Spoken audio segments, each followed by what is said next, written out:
Hello दोस्तों, स्वागत है आपका हमारे यूट्यूब चैनल एग्रीकल्चर 2.0 में। दोस्तों, आपके लिए हम सीयूटी पीजी इंटेक्स एग्जाम 2025 को देखते हुए एक एमसीक्यू सीरीज चलाने वाले हैं, जिसमें आपको अच्छे से अच्छे क्वेश्चन देखने को मिलेंगे जो अधिकतर परीक्षा में पूछे जाते हैं, जो आपके लिए हेल्पफुल होंगे। दोस्तों, आप लोगों की डेट भी आ गई है, कौन सा पेपर किस दिन है, डेट शीट रिलीज़ कर दी है सीयूटी ने। सीयूटी की वेबसाइट पर आप देख सकते हैं। आपको हम बता दें कि जो एपीएम का पेपर है वो 21 मार्च को है। जो एपीएम का पेपर वो 21 मार्च को है, और जो एग्रीकल्चर साइंस का पेपर है वो 30 मार्च को है। जो एपीएम का पेपर होगा वो 3rd शिफ्ट में होगा, और एग्रीकल्चर साइंस का पेपर होगा वो होगा 2nd शिफ्ट में। तो दोस्तों, अब कुछ ज़्यादा दिन नहीं बचे हैं, लगभग ये 20 दिन बचे हैं। तो उम्मीद करते हैं आप लोगों की तैयारी अच्छी चल रही होगी। और इसी बीच आपके बीच मैं एक सीरीज चलाने वाला हूँ, एमसीक्यू सीरीज। तो ये आपके लिए बहुत ही हेल्पफुल होगी, बहुत ही ज़्यादा। ये एबीएम और एग्रीकल्चर साइंस दोनों स्टूडेंट के लिए होगी। ये एबीएम का जहाँ 80% 70% सिलेबस कवर करेगी, वो एग्रीकल्चर साइंस वालों के लिए तो 100% श्योर है। अच्छी है सीरीज। दोस्तों, ये आपकी वीडियो ज़्यादा देर की नहीं, 25 से 30 मिनट की होगी, और ये रोज़ आपको मिलेगी। हम एक 20 दिन का चैलेंज लेके चलते हैं, 20 से 25 दिन का। तो आपको रोज़ ये 25 से 30 मिनट की क्लास देखने को मिलेगी, जिसमें आपको एमसीक्यू क्वेश्चन करा जाएंगे प्रैक्टिस में। दोस्तों, आपका ज़्यादा टाइम लेते हुए वीडियो को स्टार्ट करते हैं। तो आज का क्वेश्चन है पहला, निम्नलिखित में कौन सी फसल N2 को यानी नाइट्रोजन को अमोनिकल के रूप में ग्रहण करती है? तो धान, गन्ना, गेहूँ, मटर। कौन सी फसल दोस्तों हो जाएगा हमारा? गन्ना। तो गन्ना फसल जो होती है वो अमोनिकल के रूप में नाइट्रोजन को ग्रहण करती है। अगला क्वेश्चन है, धान के खेत में पानी रहने से किसकी उपलब्धता बढ़ जाएगी? तो धान के खेत में अगर पानी भरा रहता है तो उससे किस चीज़ की उपलब्धता बढ़ जाएगी? दोस्तों, किसकी बढ़ जाएगी? Nitrogen, potassium, zinc, phosphorus. तो दोस्तों, जो सही आंसर होगा वो फास्फोरस की उपलब्धता बढ़ जाएगी अगर धान के खेत में पानी भरा रहेगा। अगला क्वेश्चन है, धान में चावल लगभग कितने प्रतिशत होता है? तो धान में जो चावल होता है वो कितने प्रतिशत होता है? 7% होता है, 80% होता है, 70% होता है, या 50% होता है? दोस्तों, जो हमारा सही आंसर हो जाएगा वो होगा 70% होता है। कितना? 70% होता है। धान में लगभग जो चावल का प्रतिशत होता है वो कितने? 70% होता है। अगला क्वेश्चन है, भारतवर्ष में सर्वाधिक गेहूं का उत्पादन कहाँ होता है? दोस्तों, भारत में जो सर्वाधिक गेहूं का उत्पादन होता है वो कहाँ होता है? मध्य प्रदेश में होता है, पंजाब में होता है, हरियाणा में होता है, उत्तर प्रदेश में होता है। तो कहाँ होता है दोस्तों? उत्तर प्रदेश में होता है। अगला क्वेश्चन है, अधिक नाइट्रोजन देने से गेहूं के दानों का आकार होता है? तो अधिक नाइट्रोजन हम देंगे तो गेहूं के दानों का आकार बढ़ेगा, घटेगा, सामान्य रहेगा, उपयुक्त में से कोई नहीं। तो जो नाइट्रोजन अगर देंगे अधिक तो गेहूं का जो आकार है वो घटता है। क्या होता है? घटता है। अगला क्वेश्चन है, गेहूं का सबसे प्रमुख खरपतवार है? ये तो आप सभी को पता होगा, गेहूं का जो सबसे ज्यादा प्रमुख खरपतवार है तो क्या है? फ्लेरेस माइनर। कौन सा? फ्लेरेस माइनर। इसे गेहूं का मामा भी कहते हैं, गेहूं का मामा भी कहते हैं। ये सेम गेहूं की तरह दिखता है। अगला क्वेश्चन है, निम्नलिखित में से आइसोप्रोटान दवा का प्रयोग किसके नियंत्रण के लिए किया जाता है? तो कीट के लिए किया जाता है, कंडुआ के लिए किया जाता है, रतुआ के लिए किया जाता है, खरपतवार के लिए किया जाता है। तो जो आइसोप्रोटान का प्रयोग करते हैं किसके लिए करते हैं? हम खरपतवार के लिए करते हैं। किसके लिए करते हैं? खरपतवार के लिए करते हैं। अगला क्वेश्चन है, निम्नलिखित में गन्ने का सर्वाधिक क्षेत्रफल है? तो जो सर्वाधिक गन्ने का क्षेत्र वो कहाँ है? पंजाब में, हरियाणा में, मध्य प्रदेश में, उत्तर प्रदेश में। दोस्तों, जो हमारा सही आंसर हो जाएगा उत्तर प्रदेश। उत्तर प्रदेश में गन्ने का सर्वाधिक क्षेत्रफल है।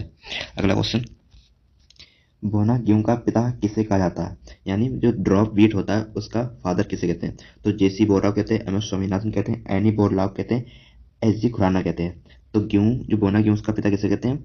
एनी बोरलाव के कहते हैं। किसे कहते हैं? एनी बोरलाव को ड्रॉप वीट का जनक कहते हैं, फादर कहते हैं। अगला क्वेश्चन, गेहूं की के 65, के 78 और सी 306 किस दिशा में उगने वाली उपयुक्त है? तो गेहूं की जो के 65, के 78, सी 306 वैरायटी ये किस दिशा में उगाई जाती हैं? सिंचित में उगाई जाती हैं, असिंचित में उगाई जाती हैं, दोनों में उगाई जाती हैं, या इनमें से किसी में उगाई जाती हैं? तो उसका हमारा सही आंसर जो है वो असिंचित क्षेत्र में उगाई जाती है। कहाँ उगाई जाती है? असिंचित क्षेत्र में उगाई जाती हैं। अगला क्वेश्चन है, पश्चिमी यूपी में गेहूं की देरी से बुवाई के लिए प्रचलित प्रजाति है? तो जो पश्चिमी यूपी है वहां से गेहूं की देरी बुवाई के लिए कौन सी प्रजाति प्रचलित है? तो HD 2285 हो जाएगी, BL 421, EHS 861 या सोनालिका। तो जो हमारा सही आंसर हो जाएगा वो हो जाएगा सोनालिका। कौन सी? सोनालिका। अगला क्वेश्चन है, बुंदेलखंड में असिंचित दशा में गेहूं की प्रचलित प्रजाति है? जो बुंदेलखंड में असिंचित दशा में गेहूं की प्रचलित प्रजाति है वो कौन सी है? मुक्ता, सोनालिका, HD 2285 या के 78? तो दोस्तों, हमारा सही आंसर हो जाएगा वो HD 2285। कौन सी वैरायटी है? HD 2285। अगला क्वेश्चन है, निम्नलिखित में सूखा क्षेत्र के लिए गन्ने की पुष्करम प्रजाति है? निम्नलिखित में सूखा क्षेत्र के लिए गन्ने की उपयुक्त प्रजाति है? तो जो सूखा क्षेत्र के लिए गन्ने की उपयुक्त प्रजाति है वो कौन सी है? CO 510, CO 167, COS 167, CO 997। तो इनमें से कौन सी ये तीनों प्रजाति हैं जो गन्ने के सूखा क्षेत्र में उगाई जाती हैं, तीनों उगाई जाती हैं, उपयुक्त सभी हो जाएगा यहाँ पे मेरा सही आंसर। COS 510, 167 और CO 927 तीनों प्रजाति उगाई जाती हैं। अगला क्वेश्चन है, तराई क्षेत्र में गन्ने की अच्छी उपज लेने के लिए कितनी सिंचाइयाँ उपयुक्त रहती हैं? तो जो तराई का क्षेत्र है, तो तराई क्षेत्र में गन्ने की उपज अच्छी उपज लेने के लिए कितनी सिंचाइयाँ हमें करनी चाहिए? तो हमें 4 से 5, 5 से 6, 2 से 3, 3 से 4, तो हमें कितनी चाहिए? 4 से 5 सिंचाइयाँ करनी चाहिए। कितनी करनी चाहिए? 4 से 5 सिंचाइयाँ हमें करनी चाहिए। अगला क्वेश्चन है, गन्ना पकने की जांच के लिए किस यंत्र का प्रयोग करते हैं? जब गन्ना पक जाता है तो उसकी जांच के लिए हम किस यंत्र का प्रयोग करते हैं? रेफ्रेक्टोमीटर, लेक्टोमीटर, स्टेलोस्कोप या उपयुक्त सभी? दोस्तों जब गन्ना पक जाता है तो उस जांच के लिए हम रेफ्रेक्टोमीटर का प्रयोग करते हैं। इसके लिए रेफ्रेक्टोमीटर के लिए, लेक्टोमीटर का हम उपयोग किस लिए करते हैं? दूध की शुद्धता मापने के लिए करते हैं। किस लिए? दूध की शुद्धता मापने के लिए करते हैं। अगला क्वेश्चन है, गन्ने में कितने प्रतिशत चीनी होती है? तो गन्ने में जो शर्करा प्रतिशत होता है वो कितनी होती है? 8 से 10, 10 से 12, 12 से 14 या 14 से 16? तो जो गन्ने में प्रतिशत होगी चीनी का, वो सभी को पता है कि 10 से 12% होता है। कितना? 10 से 12%। अगला क्वेश्चन है, देरी से बुवाई करने वाले गेहूं की बीज दर कितनी रखते हैं? जब हम गेहूं की बुवाई देरी से करते हैं तो उसकी बीज दर कितनी रखते हैं? कम रखते हैं, अधिक रखते हैं, सामान्य रखते हैं, उपयुक्त में से कोई नहीं रखते हैं? तो जब हम बुवाई अगर करते हैं किसी भी फसल की तो उसकी बीज दर हमेशा कितनी अधिक रखते हैं। तो जब हम गेहूं की बुवाई करेंगे उसकी बीज दर अधिक रखेंगे। असंचित क्षेत्रों में गेहूं की बीज दर कितनी रखी जाती है? जो असंचित क्षेत्र होते हैं उसमें बीज दर गेहूं कितनी रखी जाती है? 70 से 80 किलोग्राम, 60 से 70 किलोग्राम, 80 से 90 या 90 से 100। तो असंचित क्षेत्रों में 90 से 100 किलोग्राम बीज दर रखी जाएगी। कितनी? 90 से 100 किलोग्राम। अगला क्वेश्चन है, संचित क्षेत्रों में गेहूं की बीज दर कितनी रखते हैं? तो संचित क्षेत्रों में कितनी रखते हैं? 80 से 100, 100 से 110, 80 से 90 या 100 से 120। तो कितनी असंचित में कितनी रखेंगे? 80 से 90। दोस्तों कंफ्यूजन नहीं होने का, अगर जब असंचित पूछे तो 90 से 100, असंचित पूछे तो 80 से 90 किलोग्राम प्रति हेक्टेयर। अगला क्वेश्चन है, बोने गेहूं की प्रारंभ अंकुर की औसत लंबाई कितने सेंटीमीटर होती है? तो जो बोना गेहूं होता है उसकी औसत लंबाई कितने सेंटीमीटर होती है? तो 8 सेंटीमीटर होती है, 6 सेंटीमीटर होती है, 3 सेंटीमीटर, 5 सेंटीमीटर। तो कितना सही आंसर हो जाएगा मेरा? यहाँ होगा 5। कितने सेंटीमीटर होती है? 5 सेंटीमीटर होती है। अगला क्वेश्चन है, गेहूं की बुवाई के लिए उचित तापमान होता है, जो गेहूं की बुवाई होती है उसके लिए उचित तापमान कितना होता है? तो गेहूं की बुवाई के लिए उचित तापमान जो होता है 24 से 26 डिग्री सेंटीग्रेड होता है। अगला क्वेश्चन, निम्नलिखित में गन्ने का प्रमुख कीट है, तो निम्नलिखित गन्ने का प्रमुख कीट कौन सा है? तना बेधक, पारिल्ला, पत्ती बेधक, उपयुक्त सभी? तो ये सभी को पता होगा कि गन्ने का प्रमुख कीट है वो पारिल्ला है। कौन सा? पारिल्ला है। निम्नलिखित में आलू का मूल स्थान क्या है? तो आलू का जो मूल स्थान वो कहाँ है? भारत है, चीन है, यूएसए है, चिली है। तो जो आलू का मूल स्थान है वो क्या हो जाएगा? चिली हो जाएगा। अगला क्वेश्चन है, निम्नलिखित में सर्वाधिक आलू कहाँ हुआ जाता है? तो सर्वाधिक आलू कहाँ हुआ जाता है? राजस्थान में, उत्तर प्रदेश में, हरियाणा में, पंजाब में। तो कहाँ हुआ जाता है? हमारे उत्तर प्रदेश सर्वाधिक आलू उगाया जाता है। जहां तक दोस्तों उगाया जाता है उत्तर प्रदेश, आंध्र में सर्वाधिक आलू उगाया जाता है। अगला क्वेश्चन है, निम्नलिखित में बुवाई के लिए आलू के बीज का उपयुक्त आकार कितना होता है? तो आलू के बीज की जो आलू के बीज होता है तो उसके लिए उपयुक्त आकार कितना होता है बुवाई के लिए? तो 4 से 6 सेंटीमीटर, 3 से 5 से 6 सेंटीमीटर, 3 से 4 या 2 से 3। तो हमारा जो व्यास हो जाएगा आलू का वो हो जाएगा 3 से 4 सेंटीमीटर। कितना हो जाएगा? 3 से 4 सेंटीमीटर होता है व्यास आलू की बुवाई के लिए। अगला क्वेश्चन है, बोने गेहूं में प्रथम सिंचाई कब करनी चाहिए? तो बोना गेहूं में प्रथम सिंचाई कब करनी चाहिए? 18 दिन बाद, 25 दिन बाद, 21 दिन बाद, 28 दिन बाद। तो प्रथम सिंचाई जो करनी चाहिए वो 21 दिन बाद करनी चाहिए, जिसे हम CRI अवस्था कहते हैं। कौन सी? CRI स्टेज कहते हैं।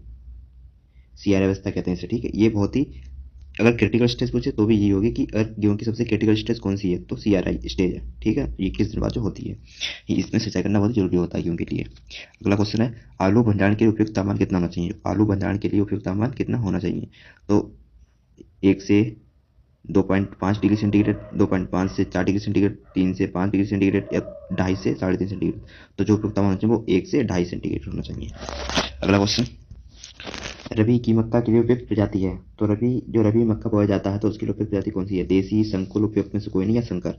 तो रबी में मक्का हम जो बोलते हैं कौन सी उपयुक्त प्रजाति है? तो उसके लिए हो जाएगी संकर। संकर मक्का का रबी में बोते हैं। ठीक, संकर मक्का को रबी में बोया जाता है।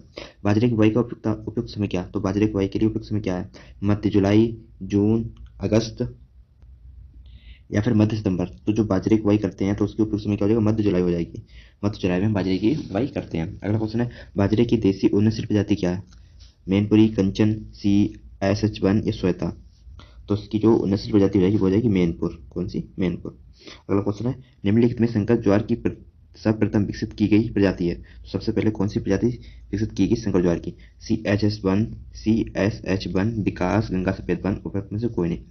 तो सबसे पहले संकर ज्वार की विकसित की गई थी प्रजाति वो है CSH1। कौन सी? CSH1 सबसे पहले विकसित की गई थी प्रजाति। निम्नलिखित में रचना एवं KPMR 400 किसकी प्रजाति है? रचना और MR किसकी प्रजाति है? तो आप गांठ गोभी, पत्ता गोभी, मसूर, मटर। तो रचना, जिसमें अगर रचना बहुत ही फेमस प्रजाति है किसकी? मटर की। तो रचना से यहाँ बनवा लगा सकते हैं कि KPMR 400 भी किसकी प्रजाति होगी? तो मटर की होगी। जब रचना मटर की है तो ये भी मटर की होगी। तो मटर की हमारी ये सही आंसर हो जाएगा। निम्नलिखित में अरली पटना किसकी प्रजाति है? फूल गोभी, गांठ गोभी, पात गोभी, चना। तो जो अरली पटना है वो हमारी फूल गोभी की प्रजाति हो जाएगी। कौन सी हो जाएगी? फूल गोभी की। अगला क्वेश्चन है, फूल गोभी की बीज दर कितने क्विंटल प्रति हेक्टेयर होती है? तो फूल गोभी की बीज दर होती है वो कितने क्विंटल प्रति हेक्टेयर होती है? 4 से 5 क्विंटल प्रति हेक्टेयर, 1 से 2 क्विंटल प्रति हेक्टेयर, 5 से 6 क्विंटल प्रति हेक्टेयर, 3 से 4 क्विंटल प्रति हेक्टेयर। तो हमारा सही आंसर होगा 3 से 4 क्विंटल प्रति हेक्टेयर। अगला क्वेश्चन है, फूल गोभी के फूल को धूप से बचाने की क्रिया को क्या कहते हैं? फूल गोभी के फूल को धूप से बचाने की क्रिया को क्या कहते हैं? टॉपिंग कहते हैं, कटिंग कहते हैं, उसमें से कोई नहीं कहते हैं, ब्लांचिंग कहते हैं। तो फूल गोभी में फूल को बचाने की क्रिया को ब्लांचिंग कहते हैं। क्या है? ब्लांचिंग कहते हैं। अगला क्वेश्चन, ज्वार की संकर प्रजाति पकने में समय लेती है। तो ज्वार की संकर प्रजाति पकने में कितना समय लेती है? कम लेती हैं, अधिक लेती हैं, सामान्य लेती हैं, उपरोक्त में से कोई नहीं लेती है। तो जो संकर प्रजाति वो कितना समय लेंगी? वो हमेशा अधिक समय लेती हैं। जो ज्वार की संकर प्रजातियां हैं वो पकने में अधिक समय लेती हैं। अगला क्वेश्चन, संकर ज्वार का प्रमुख कीट है। तो संकर ज्वार का प्रमुख कीट कौन सा है? ईयरमिज है, गंधी बगैर, तना बेधक है, या तीनों है उपयुक्त में सभी?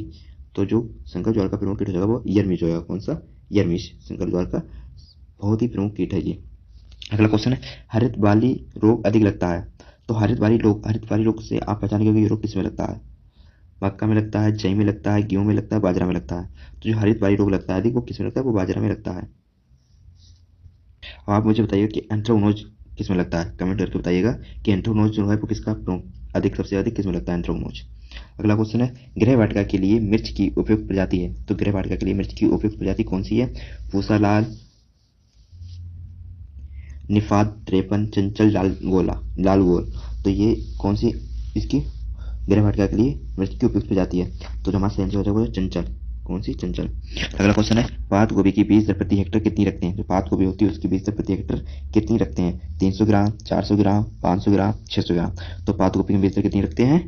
पात गोभी की कितनी रखते हैं? 500 ग्राम। कितनी? 500 ग्राम। अगला क्वेश्चन है, निम्नलिखित में करेला की कल्याणपुर बारहमासी एवं कल्याणपुर सोना प्रजाति कहाँ से विकसित की गई? बहुत ही इंपॉर्टेंट क्वेश्चन है दोस्तों कि निम्नलिखित में करेला की कल्याणपुर बारहमासी एवं कल्याणपुर सोना प्रजाति कहाँ से विकसित की गई? पंतनगर से की गई, पूसा से की गई, हिसार से की, कानपुर से की। तो कहाँ से विकसित की? कानपुर से विकसित की। कहाँ से? कानपुर से विकसित की गई। मटर की रचना प्रजाति कहाँ से विकसित की गई? तो मटर की रचना जो रचना प्रजाति है मटर की बहुत ही फेमस प्रजाति है और एग्जाम में अक्सर पूछ ली जाती है कि रचना किसकी प्रजाति है और कहाँ से विकसित की गई। तो रचना जो प्रजाति विकसित की गई है कानपुर से की गई, पूसा से की गई, पंजाब से की गई, मेरठ से की गई। तो वो कानपुर से की गई। कहाँ से की गई? कानपुर से की गई। अगला क्वेश्चन है, मूंग की MUM2 प्रजाति कहाँ से विकसित की गई? तो MUM2 प्रजाति कहाँ से विकसित की गई है? ये कानपुर से की गई, हिसार से, पंजाब से, मेरठ से। तो ये मेरठ से विकसित की गई है। अगला, मिर्च में तीखापन किसके कारण होता है? तो ये आप सभी को पता होगा जितने भी हमारे एग्रीकल्चर स्टूडेंट होंगे, मिर्च में तीखापन किसके कारण होता है? कैप्सिन के कारण होता है, एलाइल प्रोपाइल डाइसल्फाइड के कारण होता है, लाइकोपेन के कारण होता है, केफे के कारण होता है। तो दोस्तों जो हमारा कैप्सिन के कारण होता है, कैप्सिसिन जो होता है वर्णक उसके कारण मिर्च में तीखापन होता है। अब आप मुझे बताइएगा कि लाइकोपेन जो वर्णक है किसमें पाया जाता है? लाइकोपेन किसमें पाया जाता है सबसे अधिक? आप ये कमेंट करके बताइएगा सभी लोग। अगला क्वेश्चन, प्याज में तीखापन किसके कारण होता है? ये रिपीट हो गया। अभी पूछा था मिर्च में तीखापन किस कारण होता है, अब इसमें पूछा प्याज में तीखापन किस कारण होता है? कैप्सिन के कारण होता है, ये तो होगा नहीं। म्यूसिलेज के कारण होता है, लाइकोपेन के कारण होता है, एलाइल प्रोपाइल डाइसल्फाइड के कारण होता है। तो किसके कारण होता है प्याज में तीखापन? एलाइल प्रोपाइल डाइसल्फाइड के कारण होता है। किस कारण होता है? एलाइल प्रोपाइल डाइसल्फाइड के कारण होता है प्याज में तीखापन। अगला क्वेश्चन है, निम्नलिखित में पूसा लाल किसकी प्रजाति है? तो पूसा लाल है वो किसकी प्रजाति है? पूसा लाल, लाल सोच के मिर्च में समझना कि मिर्च की प्रजाति है। तो मिर्ची की है, लहसुन की है, ज्वार की है, प्याज की है। तो पूसा लाल जो प्रजाति है वो प्याज की है। किसकी है? प्याज की है। अगला क्वेश्चन है, निम्नलिखित में अर्का राजहंस किसकी प्रजाति है? अर्का राजहंस किसकी प्रजाति है? खरबूजा की, तरबूज की, गाजर की, करेला की। तो ये हो जाएगा खरबूज की हो जाएगी। ठीक है। अगला क्वेश्चन, निम्नलिखित में अर्ली नेंटिस किसकी प्रजाति है? खरबूज की, ककड़ी की, मिर्च की, गाजर की। तो अर्ली नेंटिस गाजर की प्रजाति किसकी? गाजर की प्रजाति है। अगला क्वेश्चन है, गाजर की बीज दर कितने किलोग्राम प्रति हेक्टेयर रखते हैं? 4 किलोग्राम, 6 किलोग्राम, 8 किलोग्राम, 10 किलोग्राम। तो गाजर की जो बीज रखते हैं वो 8 किलोग्राम रखते हैं। कितनी? 8 किलोग्राम प्रति हेक्टेयर रखते हैं। अगला क्वेश्चन, विटामिन ए सबसे अधिक किसमें पाया जाता है? गाजर में, अंडा में, मूली में, टमाटर में। तो विटामिन ए वैसे तो मैंगो में पाया जाता है, अगर यहाँ मैंगो नहीं दिया है तो गाजर। अगर गाजर मैंगो दोनों आम दोनों दिए हो तो आम लगाना, आम में गाजर से ज़्यादा विटामिन ए पाया जाता है। तो यहाँ पर आम नहीं तो हम गाजर लगाएंगे तो विटामिन सबसे ज़्यादा किस पाया जाता है, गाजर पाया जाता है। अगला क्वेश्चन, निम्नलिखित में निफात तिरपन किसकी प्रजाति है? प्याज की, मटर की, मिर्च की, ज्वार की? तो ये हो जाएगी प्याज की। अगला क्वेश्चन है, सब्जी मटर किसी की तैयार होने वाली प्रजाति कौन सी है? रचना, अरकाल, पूजा पंथ 5, एमएल 5? तो ये होगी अरकाल हो जाएगी। ठीक है। अगला क्वेश्चन है, टमाटर में कौन सी विटामिन अधिक पाई जाती है? Vitamin A, vitamin B 12, vitamin 6, vitamin C? तो टमाटर में सबसे अधिक विटामिन पाई जाती है वो कौन सी पाई जाती है? विटामिन सी पाई जाती है। अगला क्वेश्चन, टमाटर की गृह वाटिका के लिए उपयुक्त प्रजाति है? अंगूर लता, अर्ली रेंटिस, आजाद, क्रांति, चंचल? तो कौन सी हो जाएगी हमारी? अंगूर लता हो जाएगी। अगला क्वेश्चन है, निम्नलिखित में से किस स्थान पर तंबाकू की खेती सर्वाधिक होती है? तो तंबाकू की खेती सबसे अधिक कहाँ होती है? फर्रुखाबाद में, सहारनपुर, इलाहाबाद, वाराणसी? तो सबसे ज़्यादा खेती कहाँ देखते हैं हम? फर्रुखाबाद में। जो सबसे ज़्यादा खेती होती है तंबाकू की वो कहाँ होती है? फर्रुखाबाद में होती है। अगला क्वेश्चन, आईसीआर की स्थापना कब हुई? तो ये सभी को पता है आईसीआर की स्थापना कब हुई? 1929, 1925, 1919, 1954? तो आईसीआर की स्थापना हुई 16 जुलाई 1929 को हुई थी आईसीआर की स्थापना, इंडियन काउंसिल एग्रीकल्चर रिसर्च इसका पूरा नाम है। अगला क्वेश्चन है, निम्नलिखित में प्रमुख किसकी प्रजाति है? जो प्रमुख किसकी प्रजाति है? गन्ना की, गेहूं की, आलू की, कपास की? तो जो प्रमुख किसकी प्रजाति है? तो ये हो जाएगी हमारी कपास की। किसकी? कपास की। अगला क्वेश्चन है, देसी कपास में कितने गुणसूत्र पाए जाते हैं? 26, 28, 22, 48? तो देसी कपास में कितने गुणसूत्र पाए जाते हैं? 26 पाए जाते हैं। कितने? 26 पाए जाते हैं। अगला क्वेश्चन है, विश्व में सर्वाधिक कपास कहाँ पैदा होती है? तो विश्व में सर्वाधिक कपास कहाँ पैदा होती है? भारत में, चीन में, रूस में, जिसका नाम है सोवियत रूस कप और या फिर अमेरिका? तो भारत में सर्वाधिक कपास कहाँ, विश्व में सर्वाधिक कपास कहाँ पैदा होती है? अमेरिका में होती है। कहाँ होती है? यूएसए, अमेरिका में होती है। अगला क्वेश्चन, मिट्टी में पानी की मात्रा बढ़ाने से उसका अपेक्षित ताप होता है, घटता है, कम होता है, अधिक होता है, सामान्य रहता है, उपयोग सभी होता है? तो क्या हो जाएगा हमारा सही आंसर? अधिक होता है। कितना होता है? अधिक होता है, नहीं बढ़ता है। चिकनी मिट्टी का अपेक्षित ताप होता है, चिकनी मिट्टी का अपेक्षित ताप कितना होता है? कम, अधिक, सामान्य, उपयुक्त में से कोई नहीं। तो चिकनी मिट्टी का अपेक्षित ताप होता है वो कितना होता है? अधिक होता है। अगला क्वेश्चन, वाष्पन द्वारा जल नष्ट होने से भूमि का ताप होता है, जो वाष्पन द्वारा जल नष्ट होने से भूमि का ताप घटता है यानी कम होता है, अधिक होता है, सामान्य होता है, उपयुक्त में से सभी होता है? तो जो जल द्वारा नष्ट होता है, वाष्प के रूप में द्वारा जो जल नष्ट होता है उसके द्वारा ताप हमारा कम होता है। अगला क्वेश्चन, पौधे मिट्टी में कौन सा जल ग्रहण करते हैं? तो पौधे मिट्टी से कौन सा जल ग्रहण करते हैं? स्वतंत्र जल ग्रहण करते हैं, गुरुत्वीय जल, केश का जल, उपयुक्त सभी? तो ये आप सभी को पता होगी कि जो पौधे जल लेते हैं मिट्टी से वो केश का जल होता है। कौन सा? केश का जल लेते हैं। अगला क्वेश्चन, कपास के बीज में कितने प्रतिशत प्रोटीन पाई जाती है? जो कपास के बीज होते हैं उसमें कितने परसेंट प्रोटीन पाई जाती है? 25 से 35, 30 से 40, 40 से 50, 20 से 30? तो जो कपास के बीज में प्रोटीन पाई जाती है 25 से 35% पाई जाती है। अगला क्वेश्चन, देसी कपास की बीज दर प्रति हेक्टेयर रखते हैं, तो देसी कपास की बीज दर प्रति हेक्टेयर कितनी रखते हैं? 5 किलोग्राम, 10 किलोग्राम, 15 किलोग्राम, 20 किलोग्राम? तो कितनी रखते हैं? 15 किलोग्राम रखते हैं। कितनी रखते हैं? 15 किलोग्राम। अगला क्वेश्चन, अमेरिकन कपास की बेचर कितने किलोग्राम प्रति हेक्टेयर रखते हैं? अमेरिकन कपास की ये थी किसी कपास, देसी कपास की 15 किलोग्राम। अब पूछा अमेरिकन कपास की कितनी बीज रखते हैं? 10 से 15, 15 से 20, 20 से 25, 25 से 30? यहाँ कितनी हो जाएगी? 15 किलोग्राम या 15 से 20 किलोग्राम। अमेरिकन कपास की 15 से 20 किलोग्राम रखते हैं। अगला क्वेश्चन, निम्नलिखित में गेहूं की डबल रोटी के लिए उपयुक्त प्रजाति है? तो डबल रोटी के लिए उपयुक्त प्रजाति गेहूं की कौन सी? HD 2285, यूपी एंड 2003, WH 157 की 168? तो यहाँ से आंसर कर जाएगा WH 157। अगला क्वेश्चन क्या है, केश का जल किस प्रकार की मिट्टी में अधिक पाया जाता है? तो जो केश का जल होता है वो किस प्रकार की मिट्टी में अधिक पाया जाता है? दोमट, चिकनी, मटियार, बलुई दोमट? जो केश का जल पाया जाता है वो मटियार मिट्टी में अधिक पाया जाता है। अगला क्वेश्चन, अधिक निराई गुड़ाई करने से फसल की जलमांग पर क्या प्रभाव पड़ेगा? अगर हम अधिक निराई गुड़ाई करेंगे तो फसल की जलमांग पर क्या प्रभाव पड़ेगा? कम हो, अधिक, सामान्य, उपयुक्त में से कोई नहीं? तो क्या प्रभाव पड़ेगा? कम होगी। अगर हम अधिक निराई गुड़ाई करेंगे तो जलमांग कम होगी। अगला क्वेश्चन, सिंचाई का समय ज्ञात करने के लिए किस यंत्र का उपयोग करते हैं? जो सिंचाई होती है तो सिंचाई का समय ज्ञात करने के लिए हम किस यंत्र का उपयोग करते हैं? एवापोमीटर, रेफ्रेक्टोमीटर, लैक्टोमीटर? उपयोग में से सभी? तो बताएं आप कौन सा है? एवापोमीटर। क्या हो जाएगा? एवापोरीमीटर। इलेक्ट्रोमीटर अभी मैंने आपको बताया कमेंटर के बताया कि इलेक्ट्रोमीटर का क्या उपयोग है। रेफ्रेक्टोमीटर भी बताया था मैंने किससे बताया था कि गन्ना पकने की जांच के लिए हम इसका उपयोग करते हैं रेफ्रेक्टोमीटर का।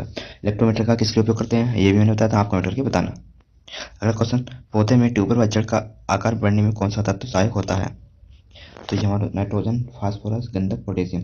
तो कौन सा सहायक होता है? पोटेशियम सहायक होता है। अगला क्वेश्चन, पौधों में दाना या बीज का आकार बढ़ने में कौन सा तत्व अधिक होता है?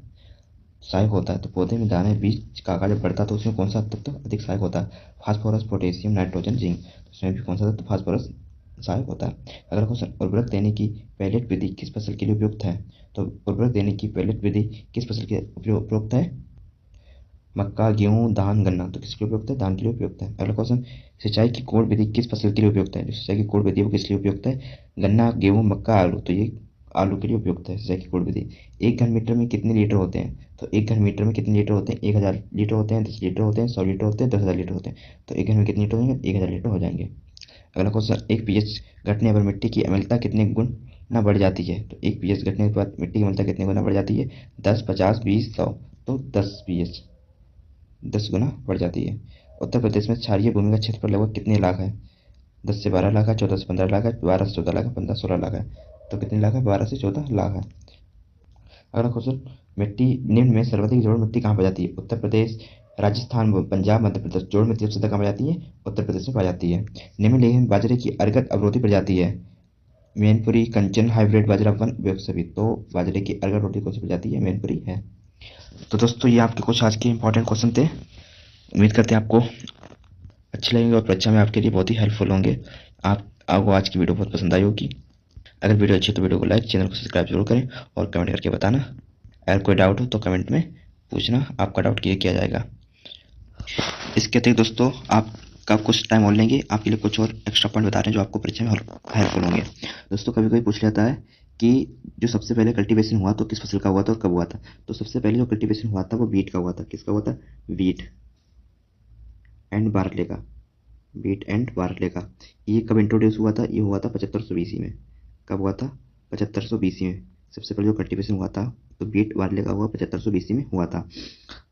और इसके बाद जब हुआ था सबसे पहले डोमेस्टिकेशन पशु में किसका हुआ था? अगर पशु में पूछा जाए तो डॉगी, वैसे तो डॉग का हुआ था, कुत्ते का हुआ था, ठीक है। लेकिन अगर पालने वाले पशु में पूछा जाए जो एग्रीकल्चर से रिलेटेड है तो सबसे पहले डोमेस्टिकेशन हुआ था सीप का। किसका? सीप यानी भेड़ का। इसका कब हुआ था? डोमेस्टिक 8700 BC में। क्या हुआ था? 8700 BC में। और इसके बाद गोट का हुआ था। किसका हुआ था? गोट का। गोट का कब हुआ था? गोट का हुआ यानी बकरी का हुआ था 7700 BC में। 7700 BC में किसका? बकरी का हुआ था। और फिर इसके बाद हुआ था 4400 में मेज का हुआ था। 4400 BC में मेज का इंट्रोड्यूस हुआ था। और 3500 में पटेटो यानी आलू का हुआ था। और 2900 में जो चालू हुआ था तो इरिगेशन मेथड जो फार्मिंग स्टार्ट हुई थी वो 2900 BC में हुई थी। और जो राइस कल्टीवेशन हुई थी तो राइस का कल्टीवेशन 2200 BC में हुआ था। राइस का हुआ था 2200 BC में कल्टीवेशन हुआ था, ठीक है। और जो 2300 BC में हुआ था, 2300 BC में मस्टर्ड, क्वाटन और चिकपी, इन तीनों का कल्टीवेशन स्टार्ट हुआ था 2300 BC में। दोस्तों ये कुछ इंपॉर्टेंट टर्म थे जो परीक्षा में पूछे जाते हैं, जिनकी कि कब किसका इंट्रोड्यूस हुआ था, या कब किसका कल्टीवेशन चालू हुआ था, तो हमने आपको ये बता दिए। इसी तरह मिलते हैं अगली वीडियो में। चलते हैं दोस्तों, जय हिंद, जय भारत।